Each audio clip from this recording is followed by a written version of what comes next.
Muy buenas tardes a todos. Es un verdadero placer pues, estar con vosotros desde este lado del charco, como decimos en España. Y bueno, dar las gracias lo primero a Bets and Pets y por supuesto a Jessica como artífice de esta colaboración, de la que me siento muy honrado. Y bueno, pues sin mucha más dilación, pues si os parece bien, vamos a comenzar con el tema en cuestión que vamos a tratar hoy, que no es otro que el de la anestesia epidural. Y bueno, un poco por orgullo patrio quería enseñaros un poco esta imagen. Este es el doctor Fidel Pagés, es un médico que vivió a finales del siglo XIX, principios del siglo XX, y era español y fue el primer artífice de la anestesia epidural, que llamó anestesia metamérica y que realizó y publicó, era médico y cirujano, y que cayó un poquito en el olvido y se atribuyó un poco el mérito a otras personas, pero con el paso de los años pues hemos rescatado un poco el origen de esta anestesia metamérica, como él la llamaba, y que hoy todos conocemos como anestesia epidural, reconociendo pues, la enorme labor que este profesional desarrolló.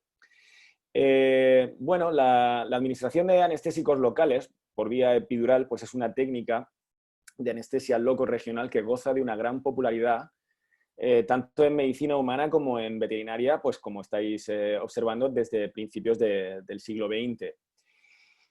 Podemos utilizarla con diferentes objetivos, pero lo más habitual es que empleemos esta técnica de anestesia locorregional pues, para la realización de procedimientos quirúrgicos que vayan a acontecer en el área de influencia del anestésico local que hemos colocado en el canal vertebral.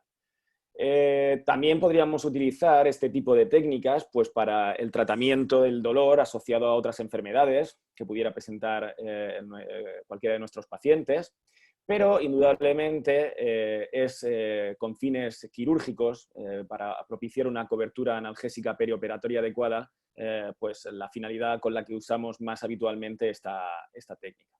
Esto es debido a que la epidural pues, presenta una limitación, y es que, bueno, sobre todo si utilizamos anestésicos locales, porque podríamos utilizar otros fármacos que no produjesen un bloqueo motor, pero si utilizamos anestésicos locales, que es uno de los fármacos, uno de los grupos de fármacos que con más frecuencia administramos por esta vía, pues vamos a producir un bloqueo motor que puede no ser total, podría ser parcial, pero en cualquier caso pues genera cierta incomodidad al paciente, y entonces pues cuando están despiertos esto es algo que debemos considerar. Por lo tanto, se circunscribe el uso de este tipo de técnica anestésica, sobre todo a procedimientos quirúrgicos acompañados de una anestesia general en nuestros pacientes. En humanos no, pero en nuestros pacientes pues casi siempre las técnicas de anestesia locorregional pues vienen acompañadas de una anestesia general, aunque sea de tipo superficial. Veremos a lo largo de esta charla que la anestesia epidural la podemos realizar a diferentes niveles, pero donde más tradicionalmente se ha intentado localizar el punto de administración, de introducción de la aguja y de administración de los fármacos que vayamos a administrar por vía epidural, es sin duda el espacio lumbosacro, entre L7 y S1, aunque ya os digo que discutiremos esto a lo largo de los próximos minutos.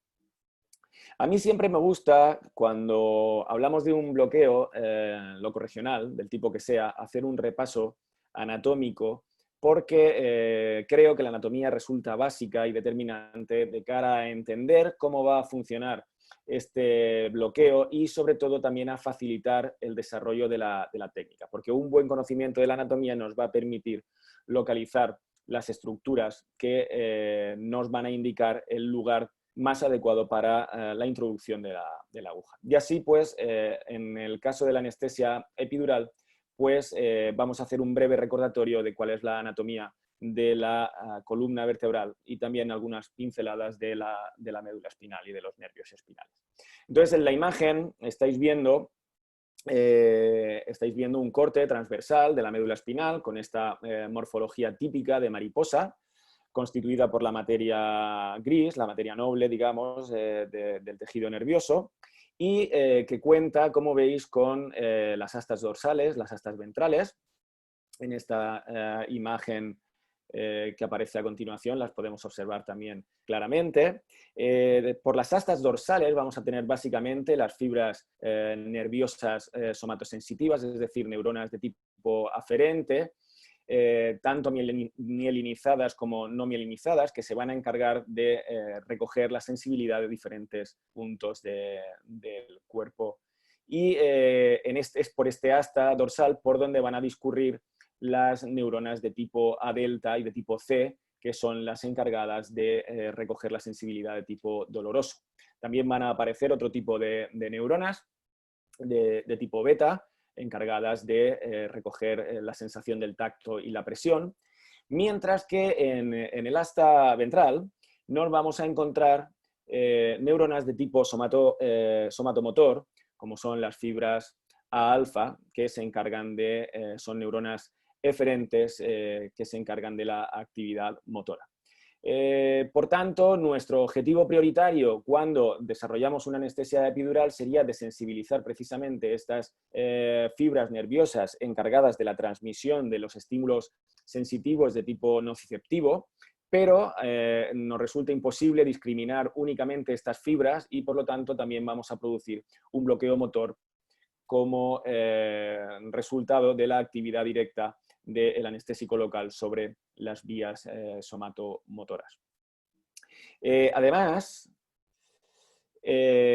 pues desde estas astas dorsales y ventrales pues van a surgir las raíces de lo que se constituirá como los nervios espinales y que saldrán del canal vertebral por los agujeros intervertebrales para dirigirse a las diferentes porciones del cuerpo. No hemos comentado que aunque en la imagen no se ve, pero también se suele hablar de una asta media, que se situaría por esta zona, en la unión del asta dorsal y el asta ventral, y que recibe normalmente los cuerpos celulares de neuronas de tipo del sistema nervioso autónomo de tipo simpático, y que también pues, pueden tener algo que decir de cara a posibles efectos sobre la sensibilidad de tipo visceral que produce la anestesia epidural. La médula espinal va a estar recubierta por una serie de capas que llamamos meninges, que desde, si vamos de dentro a fuera, la que está en íntimo contacto con la médula espinal en sí, pues es la pía madre. Después nos encontramos con la meninge, llamamos aracnoides, por debajo de la cual queda el espacio subaracnoideo, que está relleno del líquido cefalorraquídeo. Y por último, la más superficial de las meninges, pues va a ser la dura madre. La dura madre que presenta dos capas, una en contacto con el aracnoides y otra en contacto con la parte ósea del canal vertebral, por lo que a veces se comenta que en lugar de llamarla anestesia epidural, en realidad deberíamos llamarla interdural, porque es entre esas dos capas de la dura madre donde vamos a depositar los fármacos cuando pretendemos realizar una anestesia, una anestesia locorregional a este nivel. Estas meninges van a acompañar a las raíces de los nervios espinales conforme van saliendo de la médula espinal y del canal vertebral por los agujeros intervertebrales y se van a transformar en la vaina que recubre a los nervios, ya sea una vaina paraneural o también los epineuros conforme el nervio se va dirigiendo a porciones más distales. Si os fijáis en esta imagen, podemos ver claramente cómo nos encontramos con pues, el canal vertebral, nos encontramos la vértebra, aquí tendríamos la apófisis espinosa, tendríamos las láminas de las vértebras, abajo nos encontraríamos con el cuerpo vertebral, aquí sí incluso se pueden ver las apófisis transversas en este corte que vemos, y además nos vamos a encontrar con que en el suelo del canal vertebral nos encontramos aquí con dos plexos venosos que están teñidos de azul en esta imagen y que se encargan de recoger la sangre que es drenada de toda la zona de la médula espinal. Además contamos con tres arterias, dos a nivel dorsolateral, aquí y aquí, y una que va por el surco medio ventral, que son las encargadas de aportar la vascularización a la médula espinal. Nos encontramos claramente el espacio subaracnoideo, que en condiciones normales estaría relleno por el líquido cefalorraquídeo, y nos vamos a encontrar aquí las raíces de los nervios espinales. Y además nos encontramos un montón de grasa que rellena todo lo que denominamos el espacio epidural. Por eso hablamos de que el espacio epidural en realidad es un espacio virtual, porque no es un espacio vacío, es un espacio que está relleno de muchas cosas. Y esto lo debemos tener en consideración a la hora de realizar la punción, porque a veces esta idea de que el espacio epidural es un espacio vacío, pues nos lleva a manejar la aguja de una forma un poco brusca y podríamos lesionar estructuras. Obviamente no vamos a realizar la mayoría de las veces las epidurales a este nivel, donde veis claramente la médula, sino que lo vamos a realizar en porciones más caudales, donde la médula es más pequeñita o casi ya inexistente. En este artículo de Lang, de ya hace unos cuantos años, desde del 88, creo recordar, pues nos encontramos estas imágenes. Lang lo que hizo fue realizar una mielografía en diferentes animales. Y este artículo es interesante y relevante porque tradicionalmente en los libros de anestesia veterinaria se comenta que el cono medular, que es el final de la médula espinal, acaba normalmente en porciones mucho más craneales del espacio L7-S1, que es donde con más frecuencia se han realizado las punciones epidurales. Debemos tener en cuenta que más allá del cono medular, que como os digo es el final de la médula espinal, se prolonga como 1 o 2 centímetros más caudal el fondo de saco de las meninges, que llamamos el saco dural, y que está todavía relleno por líquido cefalorraquídeo, y es algo que debemos evitar, porque si depositamos el anestésico en el interior de este saco dural, el anestésico o el opioide, lo que sea que pongamos, se distribuirá por el líquido cefalorraquídeo y en realidad estaríamos realizando una anestesia espinal, una raquídea, no una anestesia epidural. Bien, pues como os comentaba, en los libros de anestesia normalmente se comenta que tanto el fondo de saco de las meninges, el saco dural, como el cono medular termina a nivel de L5, L6, alguno te habla de L7. Sin embargo, en libros de anatomía, tradicionalmente lo que se comenta es que el saco dural suele prolongarse más allá de L7, S1 y puede llegar a porciones tan caudales como S2 o incluso S3. Por lo tanto, debemos ser muy cuidadosos en todo tipo de animales, pero probablemente más en los animales de pequeño tamaño, ya sean perros pequeñitos o gatos, donde este fondo de saco de las meninges suele prolongarse más allá del espacio L7-S1 y esto nos podría llevar a accidentalmente puncionar este fondo de saco y realizar una punción húmeda o bien directamente la administración raquídea del anestésico o del opioide o del fármaco que estemos administrando. Bueno, una vez que tenemos clara más o menos la anatomía bueno, esta última imagen es una imagen que amablemente me cedió el profesor Otero, donde vemos claramente que en la zona donde vamos a realizar la punción lumbosacra, que es más o menos a este nivel, pues nos encontramos que lejos de estar vacío, pues hay muchas estructuras ahí. Nos podemos encontrar el fondo de saco, ese saco dural, nos encontramos un montón de nervios que constituyen después junto con el filum terminale la cauda equina, y tened en cuenta que toda esta zona debería estar recubierta por el sacro, ¿vale? Que quedaría más o menos a ese nivel. Entonces aquí sería más o menos donde realizaríamos esa punción.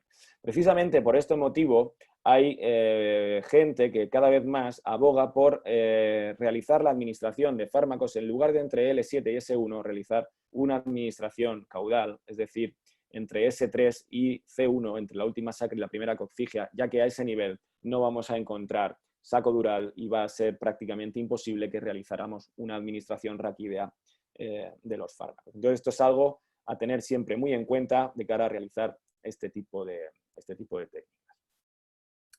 Bien, ¿sobre qué estructuras van a actuar básicamente los anestésicos locales cuando los administremos en el espacio epidural? Pues sobre todo su punto de acción van a ser las raíces de los nervios espinales antes de que emerjan del canal vertebral por los agujeros intervertebrales. Ese va a ser el punto prioritario donde se va a realizar su acción.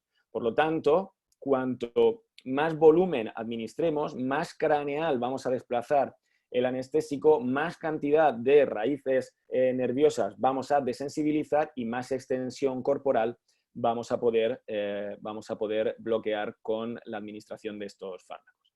También estos fármacos van a actuar sobre los ganglios dorsales y también probablemente haya difusión del anestésico fuera del canal vertebral por los agujeros intervertebrales y actúen en el espacio paravertebral actuando sobre los ganglios de la cadena simpática. Además, también va a haber difusión de los anestésicos locales a través de las meninges y llegará al líquido cefalorraquídeo que lo distribuirá y también tendrá una acción directa sobre la médula espinal. Tanto la difusión por el líquido cefalorraquídeo para llegar a diferentes porciones de la médula espinal como la acción directa sobre la médula espinal va a ser un mecanismo de acción más característico de los opioides cuando los administremos por vía epidural. Pero también los anestésicos locales tendrán cierta acción a este nivel. Pero sobre todo la idea es que debemos mantener muy presente es que sobre todo el punto de acción de los anestésicos locales por vía epidural son los nervios espinales antes de salir del canal vertebral. Como os comentaba anteriormente, el volumen que administremos por vía epidural va a ser clave y va a determinar qué cantidad de segmentos medulares vamos a ser capaces de desensibilizar. Entonces, en función de cuál sea nuestro objetivo, el volumen será mayor o menor. Tradicionalmente hemos hablado de que a partir de L3 comienza la inervación del tercio distal, es decir, de las extremidades posteriores y después de la zona perineal. Y por lo tanto, es hasta este punto donde solemos intentar llegar cuando vamos a realizar una cirugía, pues por ejemplo, en las extremidades posteriores. Pues imaginaos una rotura de ligamento cruzado, una fractura de fémur o de tibia, lo que sea. Sin embargo, si queremos realizar una anestesia del abdomen, que es perfectamente asequible por medio de la realización de una anestesia epidural, pues deberíamos intentar distribuir nuestro anestésico a posiciones bastante más craneales. Hay cierta controversia con respecto a hasta qué punto deberíamos llevar el anestésico local, pero normalmente se suele asumir que si llevamos el anestésico local hasta T10, pues vamos a producir un bloqueo completo o casi completo de toda la pared abdominal y probablemente de la mayor parte de las vísceras del abdomen. Otro factor importante que debemos tener en cuenta es la concentración a la que administremos el anestésico. La concentración es variable dependiendo del tipo de anestésico que utilicemos y de la presentación que elijamos, y también podemos manejarla nosotros y modificarla en base a diluciones que podamos realizar. Obviamente, cuanto mayor sea la concentración del anestésico, pues mayor va a ser la profundidad, la intensidad del bloqueo y la duración del mismo. Bueno, esto ya lo hemos comentado ligeramente al principio de la charla.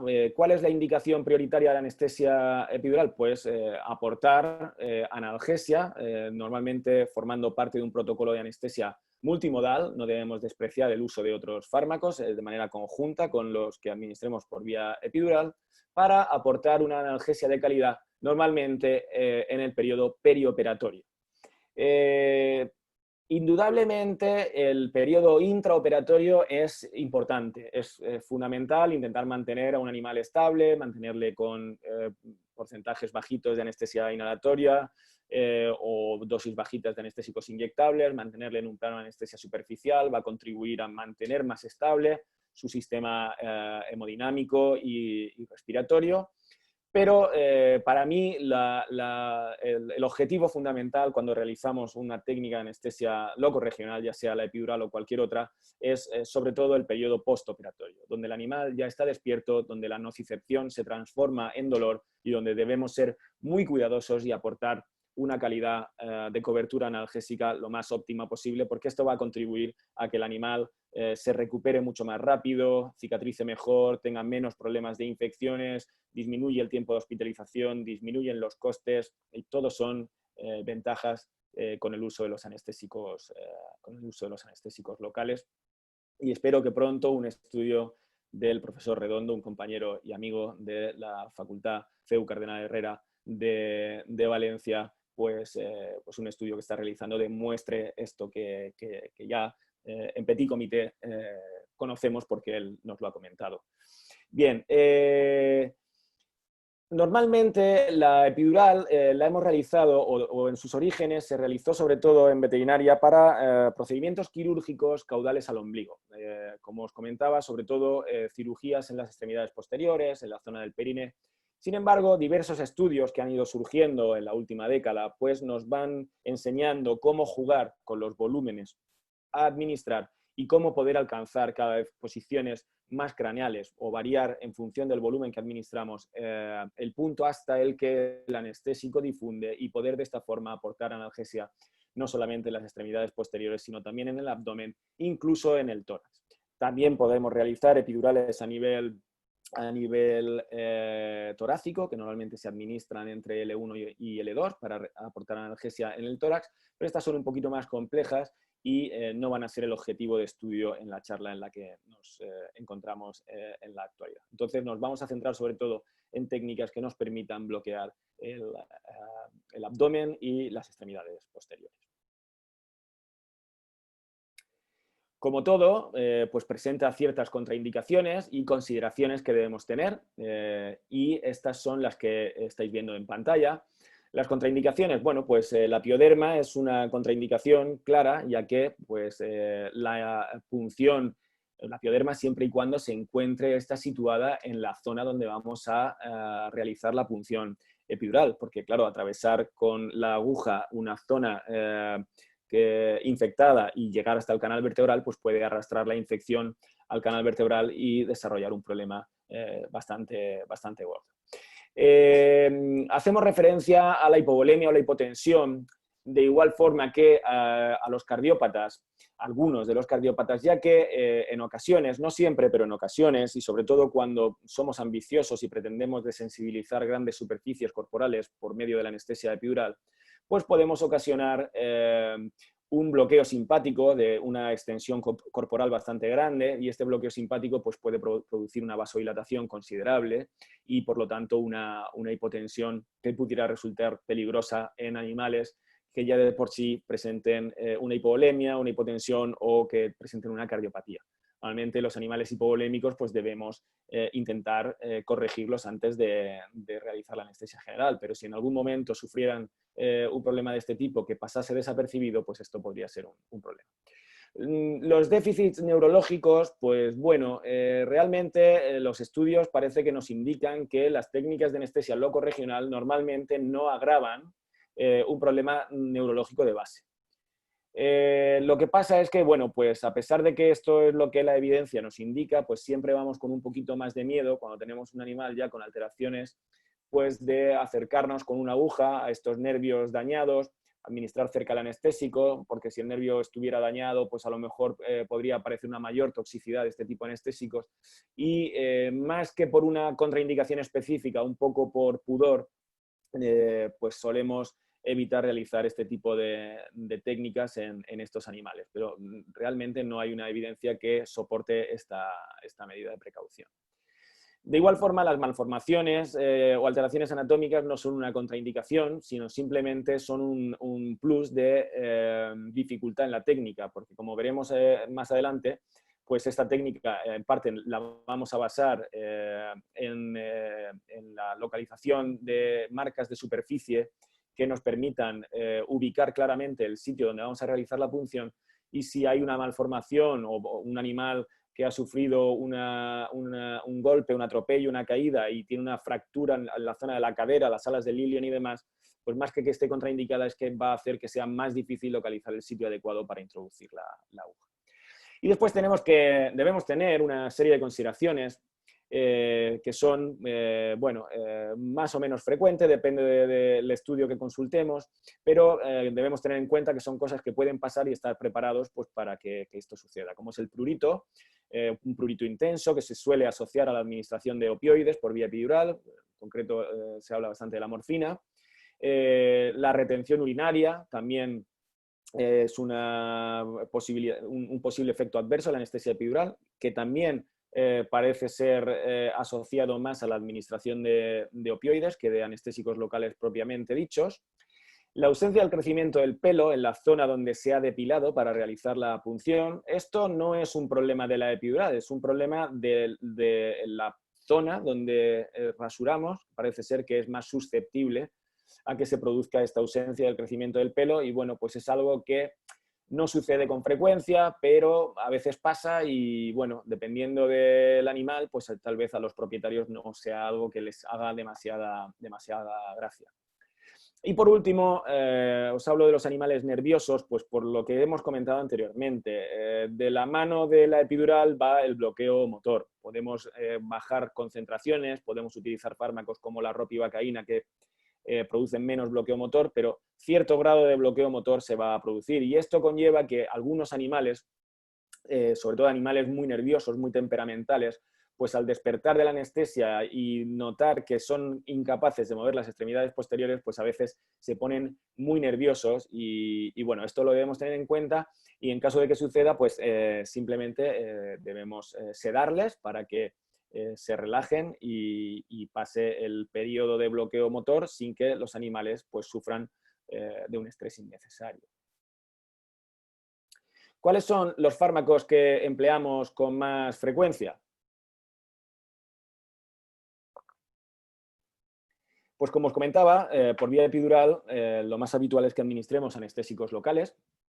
La mayoría de las veces administramos anestésicos locales y de entre ellos la lidocaína, la bupivacaína y la ropivacaína son los tres fármacos que al menos nosotros usamos con más frecuencia. Los periodos, PL, que significa periodo de latencia, y la D es duración de efecto, no los toméis como máximas absolutas porque varían mucho dependiendo del estudio, dependiendo del animal, dependiendo de la concentración, de la dosis que estemos administrando. Simplemente una referencia. Entonces me gustaría que os quedarais un poquito con la idea de que la lidocaína pues es un fármaco que presenta un periodo de latencia corto, normalmente hablamos de unos 5 minutos más o menos para tener una estimación, pero un periodo de latencia corto y una duración también corta, que puede oscilar entre los 60 y 90 minutos, dependiendo un poco de todas estas condiciones que comentaba. La bupivacaína, por contra, es un anestésico con un periodo de latencia más lento y con una duración de efectos mayor. Normalmente o tradicionalmente se ha hablado de que presenta una duración de acción de aproximadamente unas 3, 4, 5 horas, dependiendo de estas premisas. Y por último, la ropivacaína pues también presenta un periodo de latencia lento como el de la bupivacaína, una duración de efectos también un poquito más corta que la de la bupivacaína. La gran ventaja de la ropivacaína es que parece ser más selectiva sobre fibras nerviosas de tipo sensitivo que sobre fibras nerviosas motoras. Entonces esto pues siempre supone una ventaja, ya que el bloqueo motor la mayoría de las veces es un efecto adverso, indeseable, como consecuencia del uso de estos fármacos. Por vía epidural, también, al menos en nuestro caso, casi siempre cuando la realizamos, administramos de manera conjunta con el anestésico local un opioide. A veces incluso administramos única y exclusivamente el opioide sin ningún anestésico local. Podemos administrar diferentes opioides, pero al menos el que nosotros administramos con más frecuencia es la morfina. Debe ser morfina sin conservantes para evitar problemas de toxicidad sobre las estructuras nerviosas a nivel del canal vertebral. Y administramos la morfina porque presenta una característica que la hace un poquito única a este nivel y es su hidrosolubilidad. Al ser hidrosoluble y el canal vertebral estar compuesto por gran cantidad de grasa, pues la morfina permanece durante bastante tiempo en la zona del canal vertebral, difunde con cierta lentitud al interior del líquido cefalorraquídeo y tarda, por tanto, como unos 45 minutos, una hora, incluso tal vez un poco más en realizar su efecto, pero a cambio aporta una cobertura analgésica de larga duración que oscila, según los estudios que consultemos, entre las 16 y las 24 horas. Claro, esto es una gran ventaja de cara al posoperatorio de los pacientes, donde muchas veces no es necesario redosificar con ningún tipo de analgésico más allá de un antiinflamatorio durante estas primeras 24 horas. Presenta como contraindicaciones o como efectos adversos, mejor dicho, pues lo que hemos comentado anteriormente de retención urinaria y el prurito, y por eso hay compañeros que prefieren utilizar opioides de una duración menor, ya que al pasar ante sus efectos también desaparecen antes estos efectos adversos. Pero sinceramente nosotros no observamos casi nunca este tipo de sintomatología adversa por parte de la administración de la morfina. Se pueden administrar otros fármacos como los agonistas alfa-2-adrenérgicos, ketamina, INES, pero es algo más anecdótico. Yo sinceramente no los he administrado nunca. También podemos administrar otros fármacos de tipo antiinflamatorio, como son los corticoides, pero más que ir destinados a procesos quirúrgicos, pues suelen ir más destinados al tratamiento de dolor, de tipo un dolor duradero que presenta componente inflamatorio y de esa forma se controla a medio y largo plazo el dolor. Por tanto, como os comentaba, la combinación que nosotros usamos con más frecuencia es la bupivacaína, ya que es un anestésico con una duración de acción larga, y la solemos combinar con morfina, de forma que en una única administración pues conseguimos un poco este efecto de analgesia absoluta o profunda otorgada por la bupivacaína durante las primeras 4 o 5 horas, y a partir de que deja de hacer efecto, continúa el efecto analgésico de la morfina, ya no tan profundo, pero de muy buena calidad durante las siguientes 16-24 horas. Bueno, hemos comentado ya anteriormente que hay diferentes puntos donde podemos realizar la introducción de la aguja en el canal vertebral y, bueno, pues como os comentaba, el espacio más habitual es el espacio entre L7 y S1, pero también se describen y cada vez están más en boga el uso del espacio sacrocoxígeo entre S3 y C1, o también intercoxígeo, normalmente entre C1 y C2, pero a veces también C2, C3. Y por último, a nivel lumbar, también podríamos realizar punciones epidurales. De entre estas que veis en la imagen, pues entre L1 y L2 sería la destinada sobre todo a realizar epidurales con el objetivo de aportar analgesia a nivel del tórax. Bueno, si nos centramos en la punción lumbosacra, pues vamos a explicar un poquito cuál es la técnica. El posicionamiento, en primer lugar, es clave. Debemos posicionar a los animales. Bueno, se describe también realizar estas técnicas con los animales tumbados en decúbito lateral, pero yo prefiero hacerla en decúbito external. Me resulta más cómodo y los estudios también nos indican que el espacio lumbosacro es más amplio cuando los colocamos en esta posición.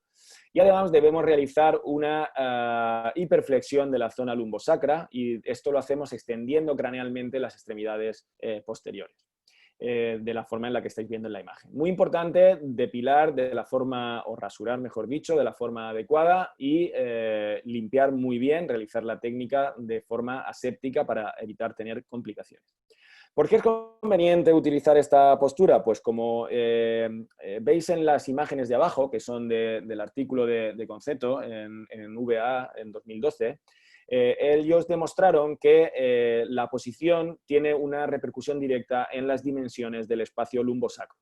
En la imagen de la izquierda, lo que estamos viendo es cómo al posicionar al animal, como estáis viendo en la imagen, el espacio lumbosacro es mucho más amplio que cuando ponemos las extremidades en posición neutra, es decir, hacia atrás, y veis cómo el espacio lumbosacro se hace más pequeñito. Esto no tiene otro objetivo sino el que la técnica sea más sencilla, porque si la aguja la vamos a introducir de esta forma, pues si el espacio es más grande vamos a tener más probabilidades de atravesar el ligamento amarillo, que es el que une las láminas de L7 y S1 para entrar en el canal vertebral. Entonces la posición es algo importante a tener en cuenta. ¿Cómo localizamos ese punto? Pues tradicionalmente lo hemos hecho en base a marcas de superficie. Como estáis viendo en el esquema que tenéis en la imagen y también en la foto que os pongo a continuación, normalmente, y ya con guantes estériles, una vez que hemos limpiado y hemos rasurado la zona, con el dedo índice y corazón, con el dedo corazón y el dedo pulgar, lo que vamos a localizar son las palas ilíacas y más o menos la parte más craneal, a la altura de la tuberosidad coxal, más o menos, si trazáramos una línea recta entre ellas, pues nos encontraríamos con que encontramos la apófisis espinosa de L7. Y esa la podemos palpar con el dedo. Si nos vamos un poquito más caudal, nos vamos a encontrar una depresión que es el espacio lumbosacro, que es donde vamos a realizar la introducción de la aguja. Y si nos fuéramos un poquito más caudal todavía, encontraríamos unas superficies óseas que son la fusión de las 3 vértebras sacras y que adquieren una morfología parecida a la cresta de un gallo o de una gallina. Y bien, entre esa zona que queda entre la séptima lumbar y la primera sacra es donde vamos a realizar la punción para abordar el canal vertebral. La introducción de la aguja debe ser en un ángulo de 90 grados con respecto a la piel, no con respecto a la mesa, porque entonces lo más probable es que acabemos pinchando el hueso. Entonces, en 90 grados con respecto a la piel. Y lo ideal, lo que yo os aconsejo, es que utilicéis las agujas destinadas realmente a la punción epidural. Estas agujas son agujas que denominamos agujas de tipo Tuohy y que presentan esta punta, como veis en las imágenes, esta punta que es una punta roma y curvada, con el bisel poco cortante y que debemos dirigir hacia posiciones más craneales para que cuando administremos el volumen del anestésico local difunda hacia las posiciones más craneales. ¿Qué ventaja tiene la utilización de estas agujas? Pues que al ser agujas poco cortantes, romas, nos van a permitir percibir mucho mejor cuando vamos atravesando las diferentes estructuras anatómicas que hay desde la piel hasta el ligamento amarillo, que sería la última resistencia que encontraríamos antes de introducirnos en el canal vertebral. Cuando utilizamos otro tipo de agujas, y tradicionalmente los veterinarios hemos sido bastante aficionados a utilizar agujas espinales, que no están destinadas a esto, sino a la administración raquídea de anestésicos o bien de contrastes para la realización de mielografías, pues estas agujas son muy puntiagudas, son muy cortantes, no notamos muy bien el paso de las estructuras y lo más peligroso es que si llegamos a la zona del canal vertebral y en esa zona todavía hay saco dural, podemos perforarlo con mucha facilidad e introducir la punta de la aguja en el interior del espacio subaracnoideo y realizar una anestesia raquídea que a dosis de epidural puede ser peligrosa, incluso fatal para nuestro paciente. Mientras que cuando utilizamos agujas de epidural, agujas de punta Tuohy, vamos notando mucho mejor el paso de las diferentes estructuras. El último chasquido o pop, que llaman los anglosajones, que se percibe al atravesar el ligamento amarillo es mucho más evidente, y además en caso de que nos encontráramos el saco dural, estas agujas están diseñadas para empujarlo y no perforarlo. Por lo tanto, es una técnica mucho más segura. Debemos sujetarlas de esta forma. Normalmente estas agujas las hay con alas, las hay sin alas. Si presentan alas, la forma más adecuada de sujetarlas es de esta forma, ya que así con los dedos índice y pulgar vamos empujando, mientras que con los dedos corazones vamos frenando ligeramente el avance de la aguja, porque en el momento en que atravesamos el ligamento amarillo y metemos la punta de la aguja en el canal vertebral, se pierde la resistencia y de esa forma somos capaces de contener más adecuadamente el avance de la aguja. Vamos a ver este vídeo, no sé si se verá con mucha calidad o poca, pero si os fijáis en la zona del menisco, ahora se va a repetir el vídeo, veréis que hay una gotita, esta técnica que llamamos de gota pendiente, el hanging drop, se basa en que una vez que estamos cerca del ligamento amarillo, sacamos el fiador de la aguja y rellenamos el cono de la aguja con anestésico o con suero, de forma que al perforar el ligamento amarillo y entrar en el canal vertebral, la ligera presión subatmosférica que nos encontramos en el canal vertebral hace que se absorba la gotita, y esto es muy didáctico y nos da una idea bastante clara de que estamos en el lugar adecuado. Sin embargo, es una técnica que no es totalmente fiable, ya que muchas veces, una vez que retiramos el fiador y seguimos avanzando la aguja, entra un poquito de tejido en el interior de la aguja, la obstruye. Entonces, aunque entremos en el canal vertebral, aunque atravesemos el ligamento amarillo, no se produce la absorción de la gota y, por lo tanto, no observamos esta imagen, lo cual no quiere decir que no estemos en el canal vertebral. Entonces, bueno, es una técnica que podemos utilizar, pero hay que tomarla con precaución. Otra técnica muy tradicional que se ha empleado es la de la ausencia de resistencia, y esta se basa en que una vez que atravesamos con la aguja el ligamento amarillo, si inyectamos una pequeña cantidad de suero, pues nos vamos a inyectarlo sin que nos ofrezca ningún tipo de resistencia. Incluso si cuando estamos administrando un poquito soltamos el émbolo de la aguja, vamos a ver que no hay retroceso de la misma. Entonces ahora en el vídeo vais a ver que hay un primer momento donde intentamos inyectar y no estamos en el sitio adecuado. Si os fijáis en el émbolo de la aguja veréis que hay un poquito de retroceso, y sin embargo a continuación ya llegamos al sitio adecuado y entonces inyectamos sin ninguna dificultad. A ver si quiere arrancar. Ahora. Vale, entonces vamos a quitar el fiador, vamos a inyectar un poquito, fijaos en el émbolo, veis que ahí nos cuesta, incluso hay retroceso, y rectificamos la posición y ahora entra con total suavidad. Vamos a ver el vídeo otra vez.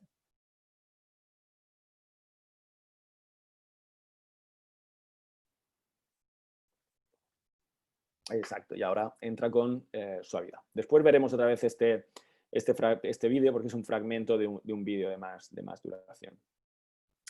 Bueno, otra técnica muy interesante que un par de compañeros, el doctor Martínez Taboada y el doctor Redondo, demostraron hace poquito, y era una técnica que se conocía de humano desde los años 70 y conocida como el test de Baraka, pues es lo que llamamos el running drip, y consiste en colocar, como estáis viendo en la imagen, un gotero, un equipo de infusión, abierto, por supuesto, colocado en la aguja, y entonces cuando vamos atravesando las diferentes capas, en el momento en que entramos en el canal vertebral, pues comienza el goteo, ya que no nos ofrece resistencia y es un indicador muy claro de que estamos en el sitio adecuado. Esta técnica, que demostraron en un primer momento para la punción lumbosacra, también ha sido demostrada recientemente por este mismo autor, Fernando Martínez Taboada, en la administración sacrocoxígea, o sea, la epidural que llamamos habitualmente caudal. Otra técnica que podemos utilizar para confirmar que estamos en el lugar adecuado es la electroestimulación. Si os fijáis en el rabo, veis cómo en el momento en el que la aguja ha penetrado el ligamento amarillo, y siempre utilizando una intensidad de corriente baja de 0,3 miliamperios, y observando estos movimientos en la cola del paciente, pues tenemos la certeza de que nos encontramos en el canal vertebral. Esta técnica es dependiente de la intensidad de la corriente que estamos utilizando, porque si ese mismo movimiento lo vemos con intensidades de corriente más altos, es posible que no hayamos atravesado el ligamento amarillo y que lo que suceda es que estemos realmente electroestimulando la cauda equina, pero desde fuera del canal vertebral, ¿vale? Entonces, a este nivel sería este 0,3 miliamperios el que marcaría que nos encontramos en el lugar adecuado. Esta misma técnica ha sido utilizada para la realización de epidurales a nivel caudal. Al igual que hemos comentado anteriormente, que era la posición entre las alas del ilion y la apófisis espinosa de L7 y la apófisis espinosa de S1, el punto que determinaba el lugar donde íbamos a introducir la aguja, cuando vamos a realizar una epidural caudal, normalmente lo que hacemos es el movimiento de la cola, la elevamos a tope y la volvemos a bajar en un movimiento como de bombeo, y esto nos permite localizar la articulación S3-C1, porque ese es el punto donde vamos a realizar la punción, donde vamos a introducir la aguja.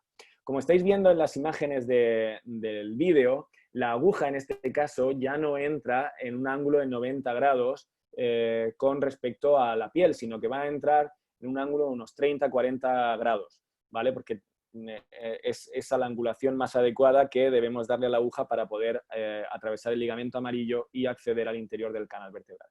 Y una vez que hayamos atravesado, si lo estamos realizando con la técnica del running drip, pues podemos ver el goteo, igual que hemos visto a nivel lumbosacro. Si estamos realizándolo con el electroestimulador, veremos este movimiento de los músculos laterolateral, pero aquí la intensidad de corriente que vamos a utilizar no es tan baja como 0,3 miliamperios que utilizamos cuando hacíamos la punción entre L7 y S1, sino que vamos a hablar de una electroestimulación positiva por debajo de 0,5 miliamperios.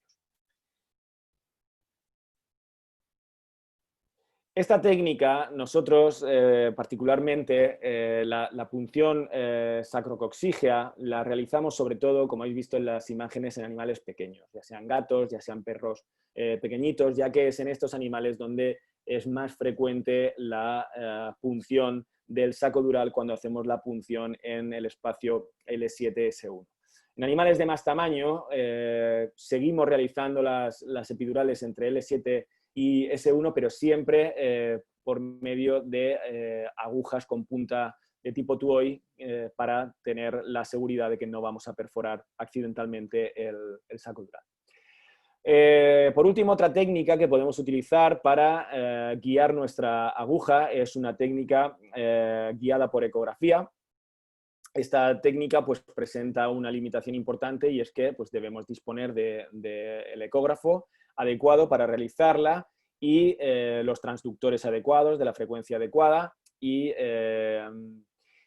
que requiere de cierto entrenamiento. No es una técnica sencilla, pero puede ser de bastante utilidad, sobre todo en animales obesos, donde resulta difícil localizar las estructuras anatómicas por palpación, pero en animales con una conformación corporal normal, y más todavía si son animales delgaditos, localizar el espacio es bastante sencillo. Entonces, lo que vamos a hacer es colocar el transductor sobre la zona L7-S1. Podemos hacer un corte transversal o un corte longitudinal. Vamos a ver estas imágenes. Estas son del artículo que tenéis en pantalla, un artículo del profesor Otero y su grupo de investigación. Y en estas imágenes, en esta primera imagen estamos viendo un corte transversal donde vemos claramente en el centro, esto sería la médula espinal, y después nos vamos a encontrar aquí estas estructuras que vienen conformadas por la confluencia del ligamento amarillo y en caso de que el cono, el saco dural llegue a posiciones caudales, como es el caso de los gatos, también probablemente la dura madre también contribuye a conformar esta zona de aquí que llamamos complejo dorsal, y vendría a ser esta zona de aquí. Esa zona es la que debemos atravesar con la aguja para llegar al espacio epidural. Después nos encontramos abajo lo que llamamos el complejo ventral, conformado pues, básicamente por el suelo del canal vertebral. En cualquier caso, siempre que realicemos una epidural, una vez que hemos atravesado el ligamento amarillo, ya no debemos seguir avanzando la aguja. No debemos llegar al suelo del canal vertebral porque en caso de que haya saco dural o cono medular podríamos puncionar la médula, o si llegamos al suelo podríamos también puncionar los plexos venosos y obtener sangre o producir una hemorragia en esa zona, que sería otra de las contraindicaciones que no la he puesto, se me ha pasado para no hacer una epidural en animales con problemas de coagulación. Si hacemos un corte longitudinal, lo que nos vamos a encontrar van a ser las mismas estructuras, pero vistas desde la perspectiva sagital, y entonces nos vamos a encontrar, esto es L7, nos encontramos, voy a quitar lo que he pintado para que lo veáis mejor, nos encontramos con que esto no es la apófisis espinosa, porque debemos colocar el transductor ligeramente lateralizado, es decir, una posición parasagital, porque si no la apófisis espinosa nos molestaría de cara a realizar la punción, y entonces estos son las apófisis articulares de la vértebra. Esto sería ya el sacro, ¿vale? Entonces, esto decimos que es el E7 con su apófisis articular. Esto sería el sacro. Y aquí nos encontramos, igual que hemos descrito anteriormente, el complejo dorsal y el complejo ventral. Entonces, nuestra aguja entraría desde aquí. Vamos a verlo. ¿Vale? Esta imagen, esto es otra vez un corte transversal, esta ya es una imagen nuestra, donde nos encontramos las estructuras que hemos comentado. Aquí estaría el complejo dorsal y aquí estaría el complejo ventral. Esto sería ya la unión del sacro con el ilion, ¿vale? Y en este punto la aguja entraría así. Haríamos un abordaje fuera de plano, un abordaje fuera de plano para llegar a la zona del canal vertebral. Si tenemos un corte longitudinal, un corte sagital, es decir, donde hemos observado las estructuras como comentábamos anteriormente, esto una vez más sería el E7 con su apófisis articular. Aquí nos encontraríamos el complejo dorsal y la aguja la vamos a introducir haciendo un abordaje en plano con el transductor ligeramente parasagital de esta forma. Entonces, a continuación os voy a enseñar un vídeo donde realizamos este proceso. Otra de las cosas que podemos hacer cuando realizamos una epidural y vamos a inyectar el anestésico local es conectar el modo Doppler, de forma que al inyectar el anestésico local, pues vamos a ver ese patrón de colores rojo y azul característico del modo Doppler cuando estamos administrando un fluido en movimiento. Entonces, aquí observamos un corte longitudinal, un corte sagital, perdón, del canal vertebral, donde podemos identificar estructuras como es las apófisis articulares, ¿vale? Aquí tendríamos el complejo dorsal y esto ya sería el sacro. Y vais a ver que hay algún momento del vídeo, a ver si consigo llevarlo así. Ahí.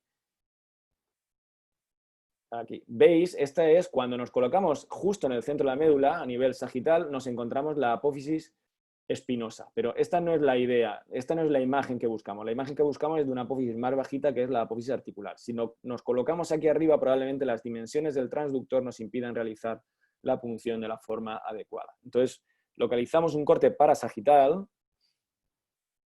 apófisis articular, y veis que estamos introduciendo la aguja a este nivel. Aquí vemos el complejo dorsal, vemos incluso cómo se desplaza cuando lo empujamos con la aguja. Aquí vemos la cauda equina y vamos a ver cómo cuando se administra el anestésico hay cierto movimiento. Ahí se ha visto un poquito de movimiento de la zona de la cauda equina, que es el movimiento que se produce al desplazar los nervios con el anestésico local. Esto sería un corte transversal, ¿vale? Complejo dorsal, complejo ventral y la entrada de la aguja fuera de plano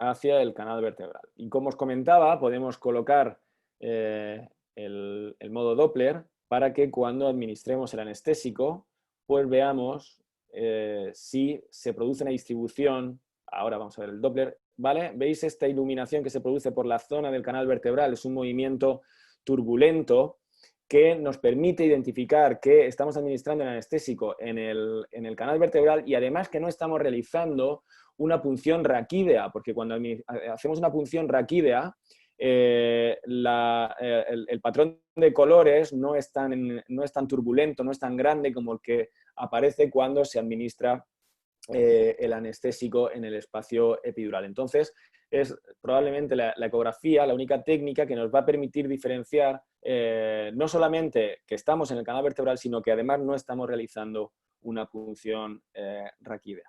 Pero como os comentaba anteriormente, es una técnica que utilizamos básicamente para animales donde resulta un poco dificultosa la epidural. En el vídeo que estáis viendo a continuación, pues no observamos otra cosa que un animal en quirófano. Habéis visto que tiene un reflejo palpebral bastante evidente, lo cual nos indica que está en un plano de anestesia superficial. A este paciente se le había realizado una epidural. Veis que se le está realizando una cirugía en la rodilla y esto nos permite pues, mantener al animal en un plano de anestesia superficial, manteniendo unos porcentajes de isoflorano, que era el fármaco que utilizamos, muy bajitos, y de esta forma, pues, normalmente obteniendo una estabilidad hemodinámica bastante adecuada. Bueno, ¿cómo podemos dosificar a nuestros pacientes?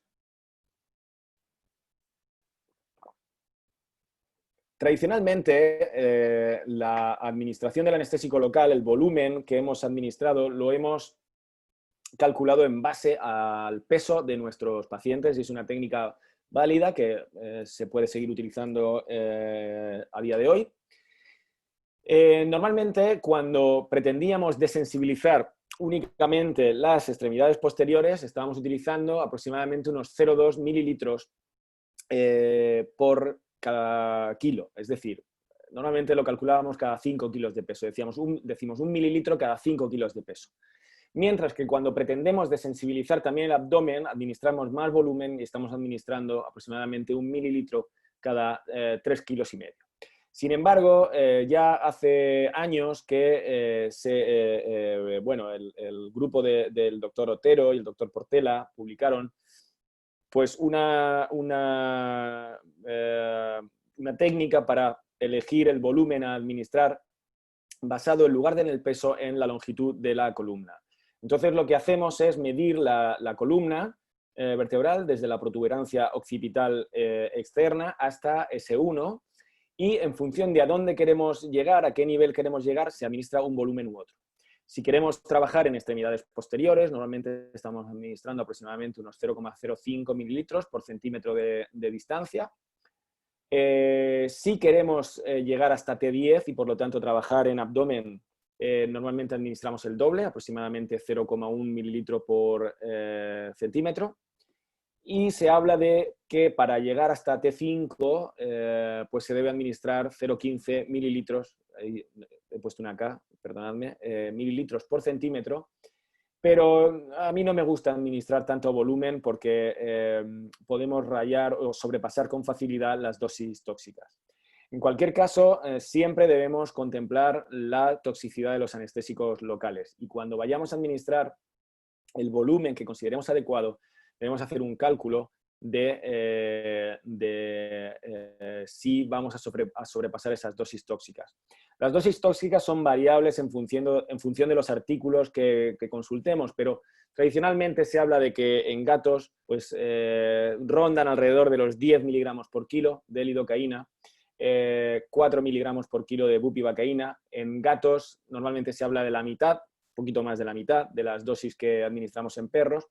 Hay otros artículos que cifran estas dosis tóxicas bastante por encima de estas que hemos comentado, pero prefiero pecar de prudencia y que mantengamos en la cabeza estas cifras, ¿vale? 10 miligramos por kilo lidocaína, 4 miligramos por kilo bupivacaína y en gatos la mitad de estas dosis. Si en un momento dado el volumen que hemos elegido para desensibilizar, por ejemplo, el abdomen supera las dosis tóxicas, lo cual es más frecuente en animales pequeños, no tanto en animales grandes, pero en animales pequeños sí que puede pasar esto con cierta frecuencia si utilizamos esta técnica de medir la longitud de la columna, lo que podemos hacer es mantener el mismo volumen, pero diluir el anestésico con suero salino, de forma que manteniendo el mismo volumen reducimos las dosis tanto como consideremos necesario. Probablemente sacrifiquemos cierta duración del bloqueo o cierta intensidad del mismo, pero nos alejaremos de las dosis tóxicas.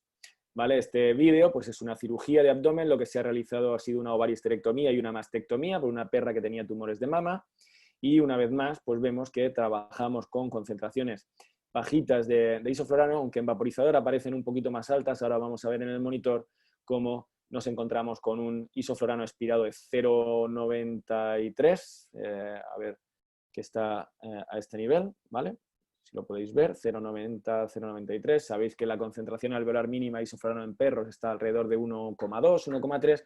Entonces estamos trabajando bastante por debajo de estas concentraciones mínimas recomendables para mantener la anestesia gracias al concurso de la anestesia epidural.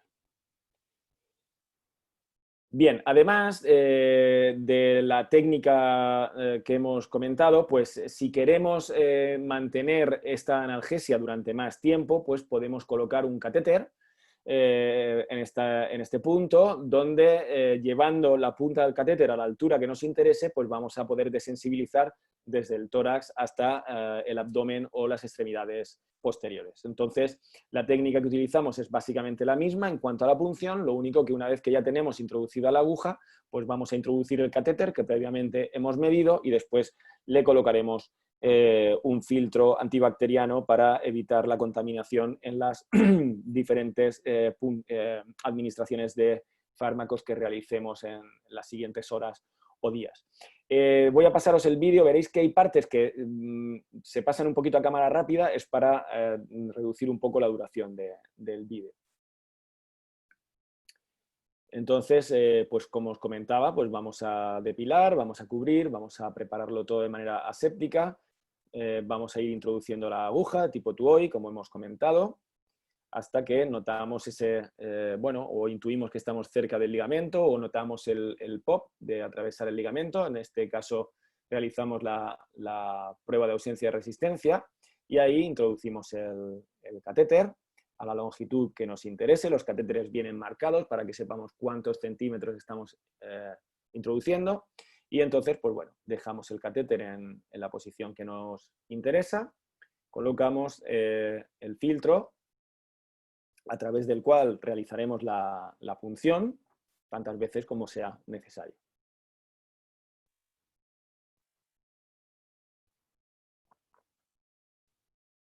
Al final siempre es conveniente realizar una radiografía para ver exactamente cómo está el catéter y hasta qué nivel lo hemos llevado, porque a veces los catéteres hacen cosas un poco raras, a veces se doblan, a veces forman ochos, a veces incluso sale la punta por uno de los agujeros intervertebrales. Si los catéteres no tienen una banda radio opaca, lo que hacemos es meter un poquito de contraste para ver hasta dónde ha llegado el catéter. Aquí vemos la punta del catéter a este nivel, que si no estoy equivocado es como L2 aproximadamente. 7, 6, 5, 4, 3, sí, entre L2 y L3. Veis que ha salido un poquito de contraste y se ha realizado una epidurografía, pero aquí podemos observar la punta del catéter. En esta otra imagen, pues vemos exactamente lo mismo, ¿no? Un catéter, esta es una imagen un poquito más limpia, un catéter radiopaco, donde vemos el interior del catéter, el interior del canal vertebral y por aquí el catéter llevando la punta aproximadamente hasta, parece T13L1, porque esto era para realizar una analgesia a nivel torácico. Y bueno, básicamente esto era lo que os quería comentar. Espero que los conceptos hayan quedado claros, más o menos, y pues nada, quedo a vuestra disposición para contestar las preguntas que queráis realizarme y que sea capaz de contestar. Muchas gracias a todos. Doctor Eliseo, muchísimas gracias por la charla, demasiado interesante. Pues nosotros aquí en Colombia sí que hemos de unos años para acá empezado a instaurar las técnicas locorregionales para pues hacer un protocolo multimodal. Entonces el que se nos explique muy bien cómo realizarlo pues es de una gran ayuda. Para el resto de colegas que se han conectado, pues sé que también ha sido demasiada ayuda toda la explicación que nos has dado. Vamos a ver en el chat las preguntas. Y tenemos una pregunta del doctor Anthony Ricardo Escobar, el cual dice, buenos días, que muchas gracias por la charla. Y ¿por qué se administra en el saco dural? Perdona, Jessica, es que no te he entendido bien la pregunta. Vale, el doctor nos pregunta que a él no le quedó claro el por qué no se debe administrar en el saco dural. Vale. Pues porque las dosis de anestésicos y de opioides que vamos a utilizar cuando realizamos una anestesia de tipo espinal, que es lo que sucede cuando administramos el anestésico en el saco dural, son diferentes a las que utilizamos cuando hacemos una anestesia epidural. Entonces, la técnica de anestesia espinal, que es otra modalidad de anestesia locorregional, muy utilizada en medicina humana, no tanto en veterinaria, presenta unas características diferentes. Normalmente lo que sucede es que la duración del bloqueo cuando administramos anestésicos locales es más corta y la duración de la analgesia cuando administramos opioides es más larga. Pero las dosis son totalmente diferentes. Entonces, si administramos dosis de epidural a nivel del cono dural y, por lo tanto, hacemos una anestesia raquídea, la difusión del anestésico hacia craneal podría llegar a bloquear pues una extensión enorme del paciente, incluso llegar a zonas torácicas, cervicales, incluso a nivel intracraneal, y podríamos tener una depresión profunda y una anestesia espinal total y acabar con la vida del paciente. Hay compañeros que comentan pues, que cuando obtienen líquido cefalorraquídeo, lo que hacen es administrar la mitad de las dosis, pero eso no está del todo claro, porque lo que nos dicen los estudios es que las dosis que debemos administrar cuando hacemos una anestesia raquídea podrían ser incluso 10 veces inferiores a las que utilizamos cuando hacemos una anestesia epidural. Entonces, yo personalmente creo que cuando queremos hacer una anestesia epidural, hacemos una anestesia epidural, y si planificamos hacer la anestesia espinal, ya nos prepararemos para hacer la anestesia espinal. Pero si buscando una epidural obtenemos líquido cefalorraquídeo, lo mejor es o bien retirar la aguja y volver a realizar la punción a nivel caudal, o siendo mucho más cuidadosos al entrar en el canal vertebral para no puncionar el saco dural, o directamente desistir y no utilizar esta técnica porque, como comentaba, puede ser peligrosa. Vale, doctor, muchísimas gracias por la respuesta. Tenemos otra pregunta, nos la hace como...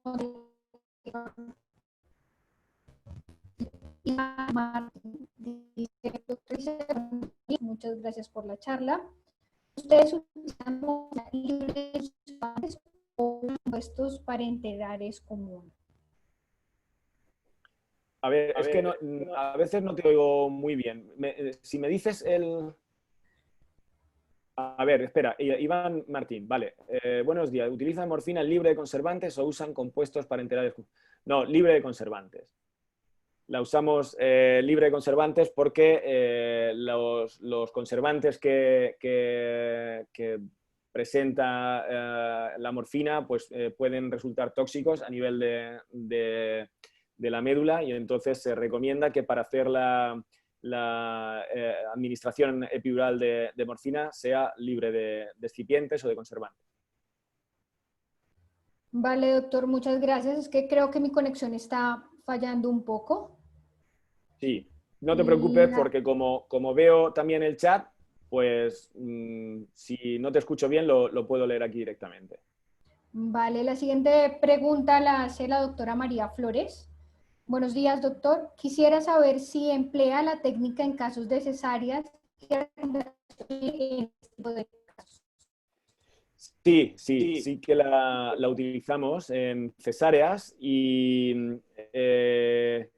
pues las indicaciones son las mismas. En medicina humana, pues como sabéis, pues hace ya mucho tiempo que no se hace una anestesia general para hacer una cesárea, la mayoría de las veces, siempre hay excepciones. Lo que se suele hacer pues es obviamente una epidural. El problema que tenemos en veterinaria es que mantener a un paciente despierto para hacer la epidural y sobre todo para hacer después la cirugía es complicado. Entonces realizamos estas técnicas, pero siempre como complemento de una anestesia general. Indicaciones, pues las mismas, para aportar una buena cobertura analgésica, para trabajar con porcentajes bajitos de anestésicos inhalatorios, para aportar una buena analgesia en el posoperatorio. Yo normalmente cuando hacemos la epidural para cesáreas, en lugar de bupivacaína utilizo lidocaína por dos motivos. Primero, porque quiero que el efecto empiece rápido, y segundo, porque quiero que también el efecto pase rápido, porque necesitamos que la mami, la madre, empiece a ser capaz de cuidar de sus cachorros, de mover las extremidades posteriores. Entonces, normalmente lo que hago es combinar lidocaína con morfina, de forma que cuando pase el efecto de la lidocaína, perdure el efecto de la morfina. Una consideración que debemos tener cuando hacemos la epidural en hembras para cesárea es que las dimensiones del canal vertebral disminuyen porque se ingurgitan, sobre todo los plexos venosos que hay en el suelo del canal vertebral, debido a que el útero disminuye el retorno venoso y entonces estos plexos venosos son más grandes y el tamaño del canal vertebral es más pequeño. Y entonces normalmente lo que hacemos es reducir el volumen que hubiésemos administrado en condiciones normales. Yo lo suelo reducir alrededor del 15%, más o menos. Y con la combinación de lidocaína y morfina. Un consejo que sí que os doy es que si vais a realizar una epidural en una hembra para cesárea, donde una máxima que debemos tener es sin prisa pero sin pausa, debemos no correr demasiado pero tampoco ir demasiado lentos porque todo esto va en detrimento de los cachorros, de los neonatos, pues la hagáis ya cuando tengáis experiencia. Primero siempre es conveniente empezar con animales pues delgaditos, donde las estructuras anatómicas se palpan con claridad, donde no nos corre una prisa extrema y lo mismo nos da que la cirugía empiece en 15 minutos que en media hora, pero cuando es una cesárea y ya queremos que la cosa vaya rápido, tenemos que hacerla cuando ya tengamos experiencia realizando las epidurales. Y además debemos seleccionar de forma adecuada al paciente, porque hay veces que son pacientes donde realizar una epidural puede ser muy dificultoso, porque son animales muy gorditos, porque son distocias que nos corren mucha prisa, y entonces ahí a lo mejor debemos sacrificar el realizar la epidural en beneficio de los neonatos, de los cachorros. Pero si es una cesárea que no nos corre demasiada prisa y donde vemos que la conformación anatómica del paciente es adecuada, la epidural muy beneficiosa, muy beneficiosa. Vale, doctor, muchas gracias por la respuesta. La siguiente pregunta la hace el doctor Alfredo Torres. Primero que todo lo saluda desde Puebla, México, y dice que alguna vez cuando se necesitaba anestesia se debería poner el paciente de la parte, o sea, se eleva la mesa un poco para que no migre el anestésico y corra peligro la vida del paciente. Pues mira, Alfredo, es una pregunta muy interesante y hace poco, de hecho, en algún grupo de WhatsApp donde tenemos varios anestesiólogos, veterinarios, pues se ha comentado esto y además recientemente.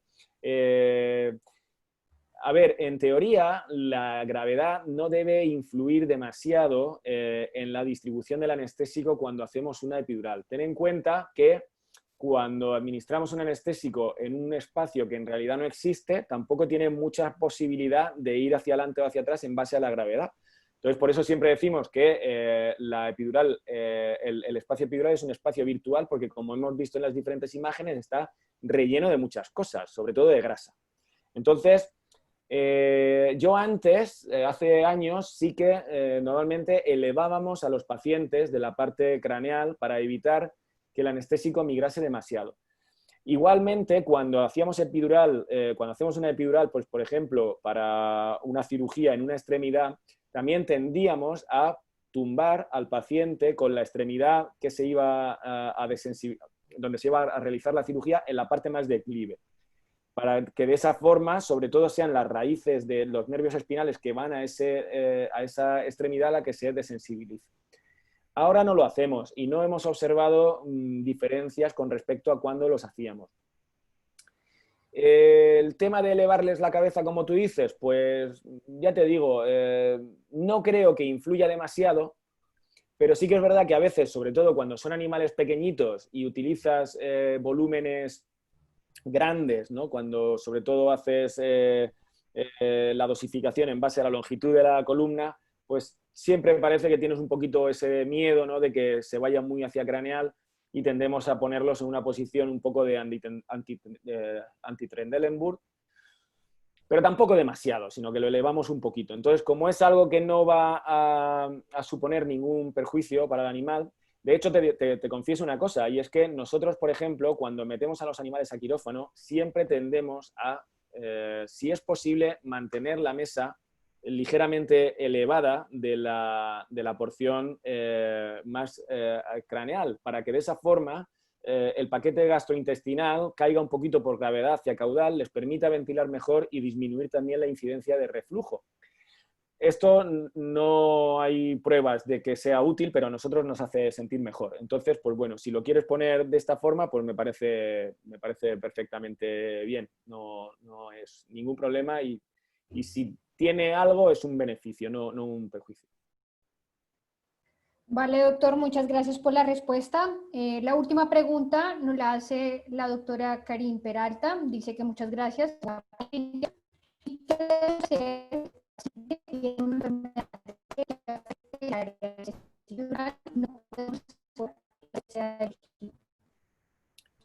Pues, Karim, mira, tenemos aquí varias alternativas, pero todo va a depender de la disponibilidad de medios y de tu experiencia. Nosotros ahora hacemos menos epidurales de las que hacíamos antes. ¿Por qué? Pues porque utilizamos mucho el ecógrafo para hacer bloqueos locorregionales y entonces pues utilizamos muchas veces otras técnicas, tanto para miembro posterior, donde con frecuencia lo que hacemos es un bloqueo del ciático junto con el femoral o del ciático junto con el safeno, y también para trabajar en abdomen, pues usamos casi siempre pues técnicas como puede ser el cuadrado lumbar, el tap block o el bloqueo de la vaina del recto del abdomen. Sobre todo el cuadrado lumbar es el que más estamos utilizando en los últimos años. Pero claro, esto requiere de un ecógrafo y requiere de experiencia, pues no es un bloqueo sencillo. El tap block es más sencillo, pero aún así requiere de cierto equipamiento como es un ecógrafo y cierto entrenamiento. Entonces, antes hacíamos muchas epidurales para abdomen, para extremidades posteriores, ahora hacemos menos para esto y hacemos más epidurales pues, cuando tenemos, por ejemplo, cirugías en la zona perineal o queremos poner un catéter porque es un animal que se encuentra muy dolorido o va a ser una cirugía muy agresiva y queremos dejar un catéter puesto.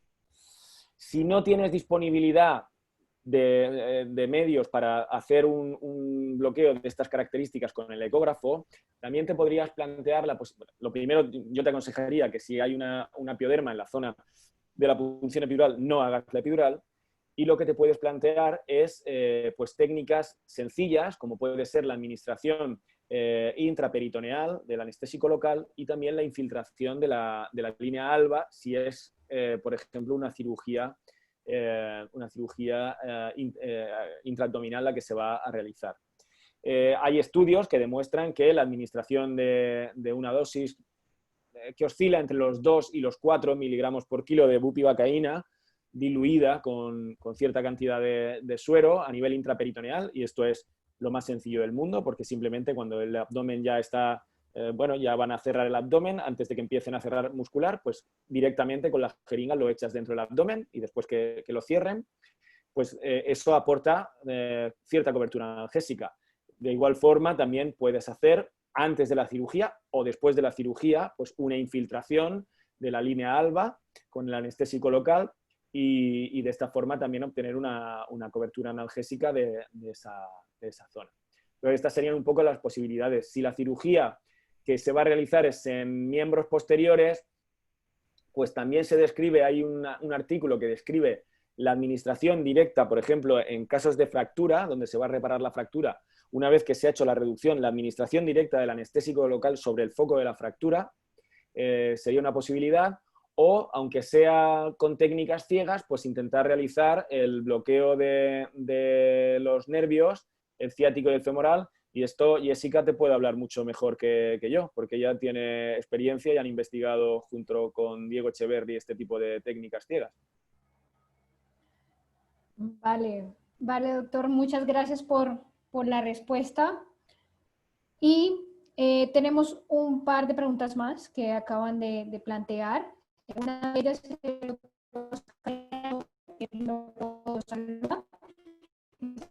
si existe alguna codificación de la otra reciente, es decir, en qué casos no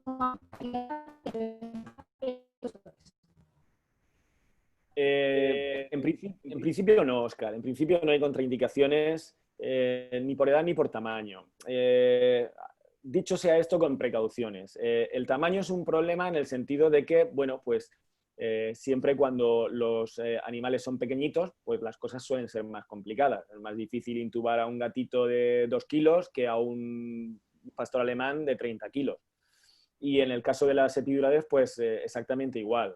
Es más difícil hacer una epidural en un animal pequeño en cuanto al tamaño se refiere que realmente a un animal más grande. Igual que sucede con los animales obesos. Es más difícil hacer esta técnica en un animal obeso donde no eres capaz de palpar de forma adecuada las estructuras anatómicas que cuando están delgaditos.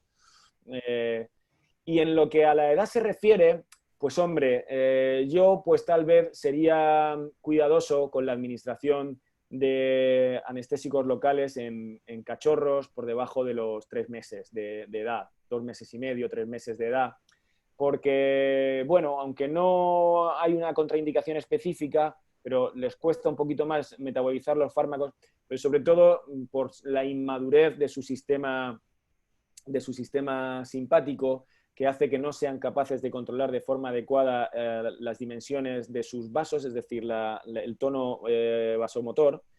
Y entonces, pues una epidural, si genera una vasodilatación, pues va a ser más difícil para ellos compensar esta zona de vasodilatación, este área corporal de vasodilatación con el resto del cuerpo. Precisamente por eso los cachorros presentan frecuencias cardíacas más altas para mantener un gasto cardíaco adecuado. Entonces, en animales así tan jovencitos, pues a lo mejor deberíamos ser un poco cuidadosos. Podríamos tal vez realizar la epidural solamente con un opioide, con morfina, por ejemplo, para evitar este problema. Pero más allá de estas consideraciones, no le daría mucha importancia ni al tamaño, si eres un poquito diestro en la técnica, ni a la edad. Sobre todo, si pensamos en animales geriátricos, pues también podemos realizarla, también siendo un poquito cuidadosos, pero no hay una limitación de edad para esta técnica. Vale, doctor, muchas gracias por la respuesta. La última pregunta la hace como tal desde Costa Rica. El cual dice que si se suministran todos los medicamentos en la misma jeringa o de manera individual. No, los ponemos en la misma jeringa, porque normalmente, una vez que ya hemos... no hay ningún problema en combinar en la misma jeringa el opioide y el anestésico local, ya sea bupivacaína o lidocaína junto con morfina o con otro de los opioides, metadona, fentanilo, el que sea que vayamos a utilizar. La combinación de ambos fármacos no supone ningún problema, no precipita, no hay ningún problema. Normalmente hacemos un par de cambios de jeringa. Una primera vez para inyectar un poquito de suero cuando ya sospechamos que estamos en el interior del canal vertebral, y después ya quitamos esa jeringa y ponemos la que lleva el anestésico con el opioide. Pero debemos tener en cuenta una cosa, y es que tenéis que sujetar firmemente. Yo lo que aconsejo a nuestros internos, a los estudiantes y tal, es que una vez que ya la aguja ha penetrado en el canal vertebral, es que la mano que sujeta la aguja nunca suelta la aguja, y además es conveniente apoyar tu mano en el dorso del animal, de forma que evites que cualquier movimiento de tu mano pueda desplazar la punta de la aguja. Tened en cuenta que la aguja penetra solamente un poquito, porque no debemos perforar demasiado el canal vertebral. Entonces penetra solamente un poquito, y si no sujetamos de manera adecuada la aguja o si movemos la mano, es posible que saquemos el bisel de la aguja del interior del canal vertebral. Y de igual forma, si andamos cambiando mucho de jeringa, la desconexión y reconexión de otra jeringa también puede provocar pequeños desplazamientos de la punta de la aguja que haga que no consigamos realizar la punción epidural en el sitio adecuado. Y entonces conviene no cambiar demasiado de jeringa. Y como además no hay ningún problema en mezclar estos fármacos, pues los ponemos todos juntos y los administramos de una vez. Ok, doctor, muchas gracias. Y ya la última pregunta, el doctor Randall Maroto adiciona y dice que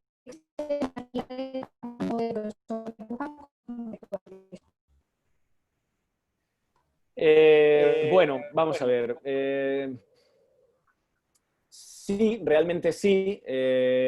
Sobre todo el problema que nosotros tenemos es que las agujas de tipo Tuoi, las que son más finitas, son muy caras, son muy caras. Entonces, esto siempre es una limitación en veterinaria. Todo lo que en medicina humana pues son cosas que les preocupan menos, en medicina veterinaria nos preocupan más. A nosotros una aguja de epidural de tipo Tuoi como la que habéis estado viendo, que son de 18 Gs, nos viene costando aproximadamente unos 5 o 6 euros. Sin embargo, cuando cogemos agujas Tuoi pequeñitas, de Ventitán, no recuerdo exactamente cuál era el tamaño por el que estuvimos preguntando, pues el precio se disparaba y a lo mejor cada aguja nos costaba alrededor de 20 euros, una cosa así, con lo que no es viable utilizar estas agujas en animales pequeños. Entonces, utilizamos las agujas de 18 Gs, que son estas que llevan el fiador rosa, que son las más habituales en humanas, son las que se utilizan para los catéteres, y las utilizamos básicamente en animales por encima de los 8, 9, 10 kilos. Aproximadamente ya utilizamos estas agujas. Tener en cuenta una cosa, y es que el problema del grosor de la aguja no afecta tanto cuando hacemos una punción epidural como cuando hacemos una punción raquídea. Si nosotros perforamos, por ejemplo, para hacer una mielografía, el espacio, el aracnoide, si vamos al espacio subaracnoideo, sí que se describe que al retirar la aguja, el agujero puede provocar la salida de líquido cefalorraquídeo y eso se relaciona con cefaleas. Pero no pasa eso cuando hacemos una epidural, ya que no perforamos esta meninge, el aracnoide. Entonces no es tan importante el grosor de la aguja. Pero claro, estas agujas de 18G son, bueno, parecen espadas cuando las pones al lado de un animal tan pequeñito. Entonces, nosotros lo que hacemos es, en animales por debajo de los 7 u 8 kilos, utilizamos agujas de espinal, que nos resultan mucho más baratas, creo que nos están costando unos 3 euros, pero hacemos siempre la punción a nivel sacrocoxígeo. Es decir, hacemos epidurales caudales, de forma que sabemos que aunque sean agujas más cortantes, no corremos el riesgo de puncionar el saco dural. Entonces hacemos un poco esa discriminación de agujas en función del tamaño del animal, pero básicamente por motivos económicos. Vale, doctor, muchas gracias por la respuesta. Aquí damos finalizada la sesión de preguntas. Muchas gracias. Todos los aprovechar muy bien. El doctor en una de las respuestas también nos comentó de las técnicas de la superficie para otros abordajes y bloquear otros nervios. Al finalizar podemos enviar material en eso. Entonces, muchas gracias, doctor. Sabemos de que su agenda es muy apretada, pero para nosotros es muy gratificante tenerlo aquí en las jornadas académicas. A todos los asistentes, gracias por participar. Y pues un abrazo fuerte, doctor, desde aquí.